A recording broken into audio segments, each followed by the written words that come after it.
Hamas terrorists are still holding around 240 hostages who they kidnapped and brought into Gaza during the October 7th terror attacks. Posters displaying their faces, including many of the children, a desperate plea for help, have been put up on walls around the globe. However, anti-Israel protesters have taken it upon themselves to rip them down. In New York, multiple flyers are torn away daily. In Germany, police were caught tearing down posters of hostages too. And here in London, the same has happened.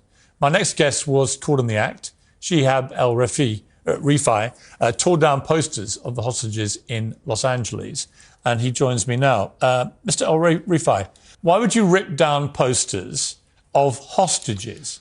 Why would you do that? What's the answer? Because it is perpetuating a completely false narrative that the Israelis are the victims, of which I do not promote any violence towards any innocent human being, regardless of their background or beliefs or any type of targeting of a specific individual. And those people that have their pictures on those posters, I do not know them, and I do not wish anybody who is innocent any type of harm.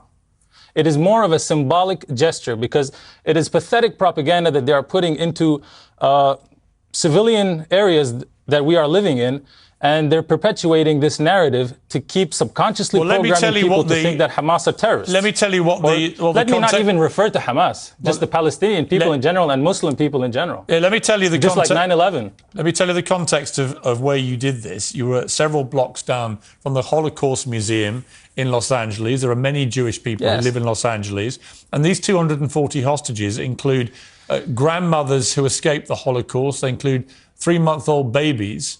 They include many children, and their families are understandably desperate for information about where they are and whether they're still alive.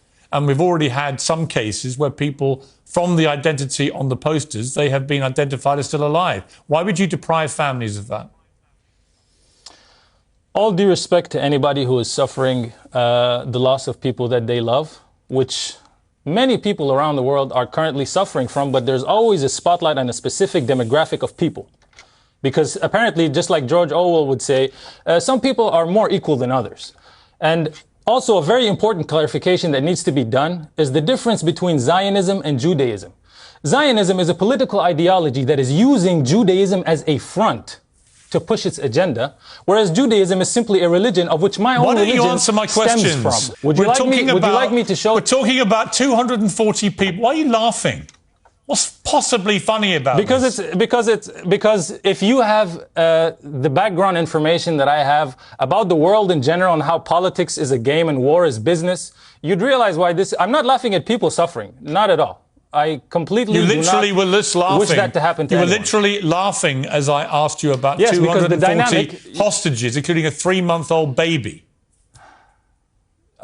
What about all the people that are getting obliterated in Gaza right now? Why don't you stop playing whataboutery? Why don't you stop playing what about it? There are mass protests going on. What happened to the hostage, that old lady? Hold on. To be clear. Hold on. What happened to the old lady that was released and she shook his hand before leaving? There are mass protests. I'd appreciate if you don't interrupt me. There are mass protests all over the world, pro-Palestinian protests. I haven't joined a single protest. They are being allowed. Hold on. I have not joined a single protest. But they're being allowed to happen. But I would like to send a message to those protesters and protesters around the world. When you go out into the street begging your so-called leaders to do something, why don't you do something yourself? Why do we keep giving the authority and power to certain pathetic individuals who have no competence to be in the positions that they're in to continue having the quote-unquote power? The power is within each and every single individual, which is something we have completely forgotten. And this is how they have people like puppets on strings. Again, I simply ask you... Many members of modern humanity are pathetic. I simply ask you why you would rip down posters of people who've been taken hostage, which may give their families some hope, if someone can identify them, that they may still be alive. Just like... Okay, let me answer your question on multiple layers. It's false hope, number one. If they really wanted them back, they'd be back. Number two, what about all the other families that are suffering from, they're seeing their direct family getting bombed and their entire, the videos that I'm seeing on accounts like Mu'taz Azazia's Instagram page and many other journalists that are there posting about these things. If I started doing that on the street and putting his content, just take a screenshot and put it on the street. Los Angeles and any place that is of a civilian manner is not going to be civilian anymore. It's going to be too graphic for people to walk around on the streets and live the rest of their lives. And also another message that has nothing to do with the question I asked you again. Nothing to do with it. You're not answering the question. Maybe you're not understanding the nuances of my communication. You know what? I've got to be honest with you. I don't really care about your subtle nuances or you thinking it's all entertaining. No, because it's a multi-layered. It's a multi-layered situation. It's not multi-layered. You are walking around near the Holocaust Museum in Los Angeles, a place I've attended several times and found profoundly moving. And you're walking around there recently, and you are walking around there several weeks after the worst attack on Jewish people since the Holocaust. It's not on Jewish people. 240 hostages were taken, including 3-month-old babies and Holocaust survivors. In Jewish Central. And your only contribution to this is to walk around and rip down hostage posters.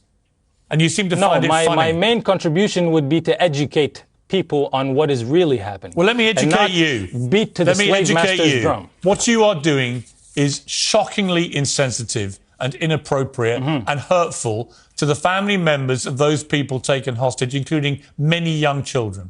And by the way, I also think the deaths of all the children in Gaza is horrific, and I've said so many times. But what you are doing, I respect you for that. I respect you for not having that double standard. Your sole contribution to this is to rip down posters of hostages, and I find that contemptible. We'll end the interview there. Thank you for your time.